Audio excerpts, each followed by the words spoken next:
नमस्कार। आज हामी तीनवटै कालका पूर्ण पक्षका बारेमा चर्चा गर्दैछौँ। यसअघि हामीले तीनवटै कालका सामान्य पक्ष र अपूर्ण पक्षका बारेमा जानकारी लिइसकेका छौँ। सामान्यतया पूर्ण भन्ने बित्तिकै कुनै पनि काम पूरा भएको अवस्था हो। पूर्ण भूतले विगतको समयमा काम पूरा भएको थियो भन्ने अवस्थालाई बताउँछ। पूर्ण वर्तमानले अहिलेको समयमा काम पूरा भएको छ भन्ने अवस्थालाई बुझाउँछ भने पूर्ण भविष्यले भोलिको समयमा काम पूरा भएको हुनेछ भन्ने अवस्थालाई वहन गर्दछ। यसरी हेर्दा पूर्ण पक्षका क्रियापदको धातुमा एकाएको एकी प्रत्यय हामीले जोड्नुपर्ने हुन्छ।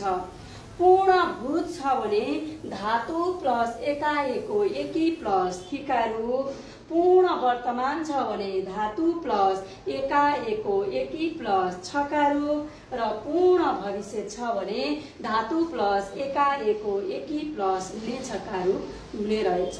अब यसलाई हामी अझै स्पष्टसँग बुझौँ है त। मैले यहाँ पूर्ण भूतका तीनवटा वाक्य लेखेकी छु।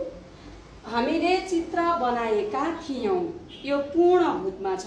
किन पूर्ण भूतमा भयो भन्दा यो क्रियापद यसको बनाएका थियौं हो। यस क्रियापदमा यो बनाएका थियौं को धातु बनाऊ हो।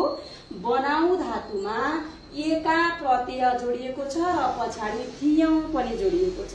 बनाऊ प्लस एका प्लस थियौं भएको छ। यो एका किन भयो? यहाँ तीनवटा अप्सन छ, एकाएको एकी, यो तीनवटा किन राखिएको होला भन्ने पनि हामीलाई लाग्न सक्छ। यो तीनवटा अप्सनमा दिएको छ, विकल्पमा आएको छ। एका मध्यमा आधार र बहुवचनको क्रियापदको धातुमा जोडिन्छ।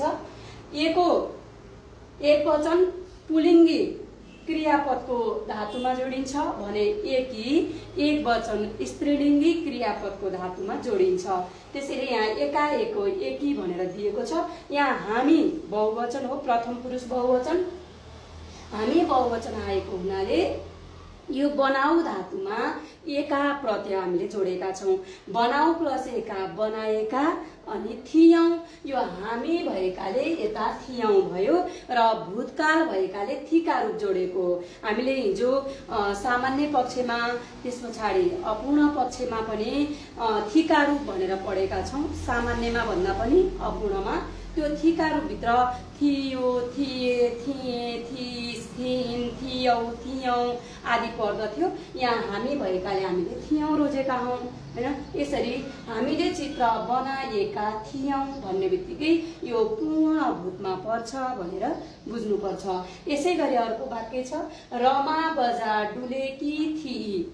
यसमा रमा स्त्रीलिङ्गी कर्ता हो, त्यसैले यसको क्रियापदमा हामीले डुलेकी थिई डुल धातुमा एकी प्रत्यय जोडेका छौं। अप्सनमा यो रह्यो, विकल्पमा डुल प्लस एकी डुलेकी अनि थिका रूप थिई भयो, किनकि रमा स्त्रीलिङ्गी कर्ता हो। त्यसैले स्त्रीलिङ्गी कर्ता अनुसार हामीले क्रियापद पनि सोही अनुसार राख्दा थिई भयो। त्यसरी डुल प्लस एकी प्लस थिई भएर चाहिँ पूर्ण भूत बनेको छ। यसरी नै छोरोले भलिबल खेलेको थियो। छोरो पुलिङ्गी एकवचन कर्ता हो। यसमा छोरोले भलिबल खेल धातुमा खेल प्लस एको प्लस थियो भएको छ। खेल धातु एको प्रत्यय र पछाडि थिकारू थियो जोडिएको छ। छोरो भएकाले थियो भयो। खेल प्लस एको प्लस थियो। त्यसरी पूर्ण भूत भन्ने बित्तिकै धातुमा क्रियापदको धातुमा एकाएको एकी मध्ये एउटा प्रत्यय र थिका रूप जोडिँदो रहेछ भनेर हामीले बुझ्नुपर्छ। अब म पूर्ण वर्तमानमा जाँदैछु। पूर्ण वर्तमान भन्ने बित्तिकै अहिलेको समयमा काम पूरा भएको छ भन्ने अवस्थालाई बताउने यो वर्तमान कालको पक्ष हो। धातु प्लस एकाएको एकी, यसमा पनि धातु प्लस एकाएको एकी नै थियो, यसमा पनि एउटै छ। मात्रै फरक पूर्ण वर्तमान भन्यो भने छका रूप हुन्छ वर्तमानमा चाहिँ। यहाँ थिका रूप थियो, थिका रूप भूतकालमा, तर वर्तमानमा चाहिँ छका रूप छ। अब यसैबाट हामी स्पष्ट हुन्छौं, हामीले चित्र बनाएका छौं। यहाँ हामीले चित्र बनाएका थियो।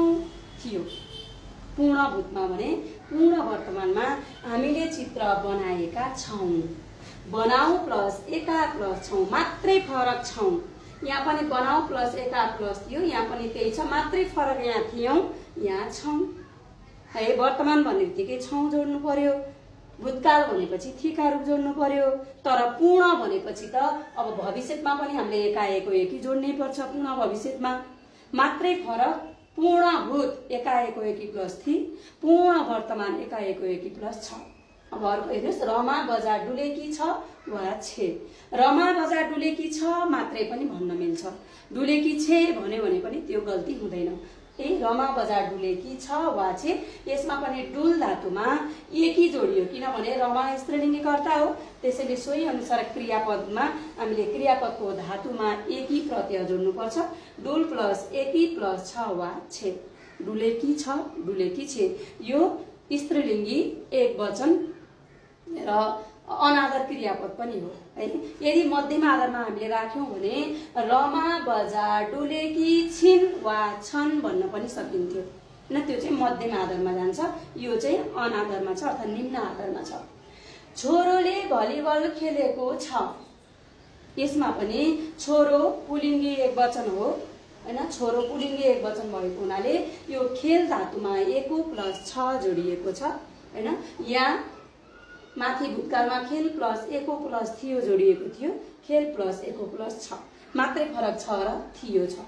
अरु त उस्तै उस्तै छ। पूर्ण भूत पूर्ण वर्तमान पूर्ण भविष्यमा पनि उस्तै हुन्छ। ल हेर्नुस्, धातु प्लस एकाएको एकी प्लस ने छका रूप।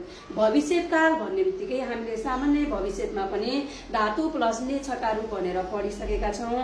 अपूर्ण भविष्यमा पनि धातु प्लस अपूर्ण निषेध दै जोडिन्छ अनि ने छकै रूप जोडिन्छ भनेका थियौं। अब यसमा पनि धातु प्लस हामीले एकाएको एकी त जोड्नै पर्यो पूर्ण भनेपछि, अनि भविष्य भनेकाले ने छका रूप जोड्छौं।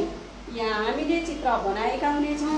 बनाऊ प्लस एका प्लस हुनेछौं, यो नेछौं प्रत्यय जोडेको नेछका रूपभित्र धेरै पर्छ भनेर हामीले अघिल्लो भिडियोमा हेरिसकेका छौं। त्यसैले बनाऊ प्लस एका प्लस हुनेछौं, यति फरक छ। यहाँ हुनेछौं, यहाँ छौं, यहाँ चाहिँ थियौं। रमा बजार डुलेकी हुनेछे, यो पनि माथिकै जस्तो छ, मात्रै फरक हुनेछेमा छ। अरु त भूतमा पनि एउटै छ, वर्तमानमा पनि एउटै छ। धातु प्लस एकी प्लस नेछको रूप हैन। डुल प्लस एकी प्लस हुनेछे भएको छ। यो हु क्रियापदलाई पूर्ण गर्नको लागि यो स्वत आउँछ।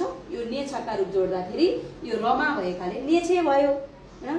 डुल प्लस एकी प्लस नेछे, रमा बजार डुलेकी हुनेछे।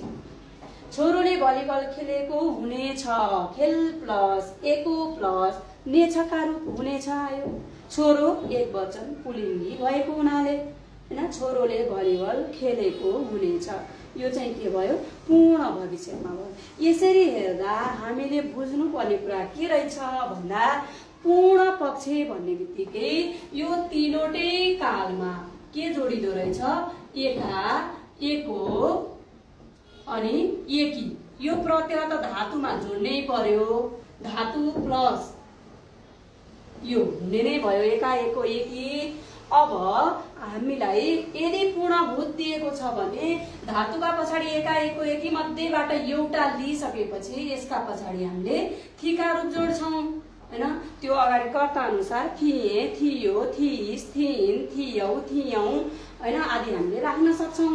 नुन थियो जोड्न सकिन्छ। अब यहाँ मैले उच्च आधारको क्रियापद राखेको भए, उच्च आधारमा जस्तै बुबा आएको भए हेरौँ है त। बुबाले चित्र बनाउनु भएको हुनेछ हुन्थ्यो। बनाऊ धातुमा नु भएको अनि नेछ जोड्नु पर्यो, नु भएको जोडियो। यसमा पनि पूर्ण भूतमा बुबाले चित्र बनाउनु भएको थियो। बनाऊ धातुमा नु भएको जोड्ने, बनाउनु भएको प्लस अनि थिका रूप जोड्दा बनाउनु भएको थियो। यसरी चाहिँ नु भएको प्लस थिका रूप हामीले